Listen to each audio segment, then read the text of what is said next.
सुदेश भाई भी मेरे साथ हैं यहाँ पे। आप हमेशा देखते हैं कि मनुवादी सोच के खिलाफ हमेशा से लड़ते आए हैं। आज मेरा सवाल जो रहेगा वही रहेगा। सुदेश भाई, आपसे भी एक सवाल है मेरा।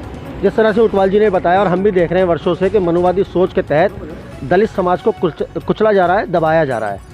उस मनुवादी सोच आज इतनी बढ़ गई है, कर्मचारी इतने परेशान हैं, चाहे वो किसी भी फील्ड के कर्मचारी हो, चाहे वो सफाई विभाग के हो, चाहे उद्यान विभाग के हो या किसी भी विभाग के हो, कर्मचारी लेकिन सफ़र कर रहा है इस मनुवादी सोच के चलते। इस मनुवादी सोच को ख़त्म करने के लिए अब किस तरह का बीड़ा, किस तरह का संघर्ष आपकी तरफ से हो रहा है या होने वाला है? देखो, आज बड़े दुख का विषय है कि पूरे भारत के अंदर, अब आपने सभी के लिए कहा है तो फिर तो सभी के लिए बात रखनी पड़ेगी आपके चैनल के माध्यम से। पूरे भारत के अंदर रेल से लेकर के बैंक तक, बैंक से लेकर के टेलीफोन कंपनियां तक, जितनी भी सरकारी कंपनी हैं, हथियार कंपनी हैं, जितनी भी सरकारी सेक्टर में आने वाली कंपनियां हैं, वो सारी की सारी प्राइवेटकरण कर दी गई हैं।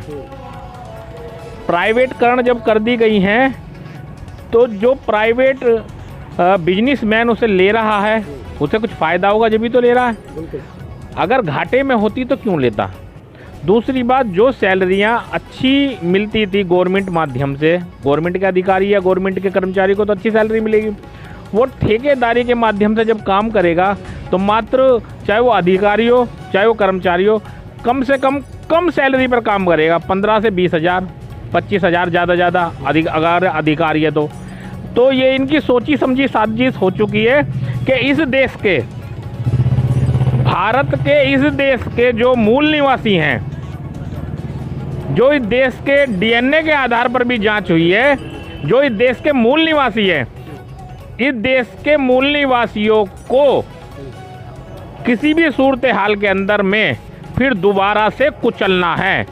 क्योंकि भारत के संविधान तो बराबर और इक्वल का अधिकार देता है, लेकिन ये और इनकी जो सोच है, सोची समझी मनुवादियों की, ये चाहते हैं कि यहाँ के दलित, पिछड़ा, मूल निवासियों को, चाहे वो अल्पसंख्यक भी क्यों ना हो, सभी को, पिछड़े को कुचलना है। कुचलने की बात से मुझे एक सवाल मेरा याद आ रहा है कि जिस तरह से निजीकरण की बात हो रही है पूरे देश में, हम देख रहे हैं लखनऊ के अंदर इस टाइम भी, अभी इस मौजूदा वक्त में भी हज़ारों बैंक के कर्मचारी सड़क पर बैठे हैं, धरना दे रहे हैं, प्रदर्शन कर रहे हैं, क्योंकि उनको निजीकरण हो रहा है बैंक का। इसी तरह से बहुत सारे निगम के भी ऐसे शिक्षक हैं, जो शिक्षक हैं बहुत सारे, वो भी सड़क पर बैठे हुए हैं क्योंकि उनका भी निजीकरण हो रहा है। क्या ये जो मनुवादी सोच है, ये सरकार इस पर कुछ नहीं करेगी? सरकार ही क्या उनकी है? नहीं, जब सरकार के अंदर जो बैठा तंत्र पर मनुवादी है, चाहे वो अधिकारी हो वो मनुवादी है, चाहे वो मंत्री है वो मनुवादी है, क्योंकि सोच तो मनुवाद से चल रही है। और जब मनुवाद से सोच चल रही है तो इस देश के लोगों को ही तो कुचला जा रहा है, दबाया जा रहा है।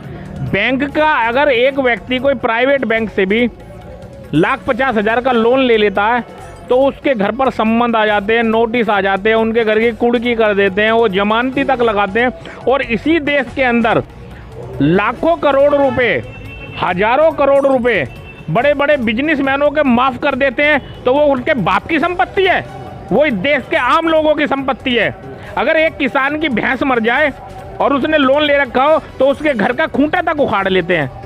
अगर एक सफाई कर्मचारी लोन ले ले तो उसके घर पर कुर्की तक के लिए आदेश निकाल देते हैं, जमानतियों से भी पैसे निकालते हैं। अभी एक आरटीआई के अंदर कल ही आया है कि वीआईपी लोगों की जो जांच पूछा गया कि आपने कितना लोन ले लिया हुआ है बताएं, तो उनके लिए ये कह दिया गया कि इनकी हम सूची नहीं जारी करेंगे।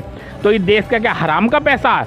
ये देश के हर उस व्यक्ति का पैसा है जो टैक्स भरता है। अगर दूध की थैली भी हम लोग खरीदते हैं और एक सुई भी खरीदते हैं तो उसका भी हमारा टैक्स जाता है। हम इस रोड पर चलते हैं गाड़ियाँ लेकर तो उसका भी टैक्स जाता है। हर चीज़ का जब वो हमसे टैक्स लेते हैं तो पैसा हमें ही तो दिया जाता है। लेकिन हजारों लाखों करोड़ रुपए जो तुम वीआईपीओ के माफ़ कर देते हो तो वो क्या नाम है, उनके बाप की संपत्ति है, वो देश के आम जनता की संपत्ति है। तो ये बड़े दुख का विषय है, जबकि उन लोगों की संपत्ति बेच करके भारत सरकार के कोच में पैसा आना चाहिए, जिस बैंक ने लोन दिया उसके कोच में पैसा आना चाहिए, लेकिन उसके क्यों आएगा? वो तो वो कुर्की करेंगे तो हमारी करेंगे, कुर्की करेंगे तो मजदूरों की करेंगे, मजदूरों का पैसा। अब देखो महंगाई, आज जियो की सिम 720 रुपये में 3 महीने का रिचार्ज हो रहा है, और मेरा कर्मचारी, क्योंकि उन्हें पता दलित है, एक ही जाति का लोग काम करते हैं, उसे मात्र 12,000 रुपये तनख्वाह पिछले करीबन नहीं तो 8-10 साल से मिल रहे हैं। और जियो की सिम जो 199 से स्टार्ट हुई थी वो आज 720 रुपये ले रहा, वो कर्मचारी से, जबकि फ़ोन के लिए भी मांगा जा रहा, वो 700 रुपये में रिचार्ज कराएगा। तेल के दाम तिगने हो गए हैं, तो जो कर्मचारी अगर अपनी बाइक से लेना भी आएगा तो वो कच्चा कर्मचारी 12,000 रुपये में तेल डलवा के सर्विस भी कर लेगा। और तो और सिलेंडर कितना महंगा हो गया। मैं बात इस बात की नहीं कह रहा, मैं महंगाई की बात कर रहा हूँ, चाहे कोई भी देश के अंदर सरकार हो, क्योंकि महंगाई के लिए भी बीजेपी सरकार ने खूब प्रदर्शन करे थे पिछली सरकार के लिए, लेकिन आज कौन कर रहा है?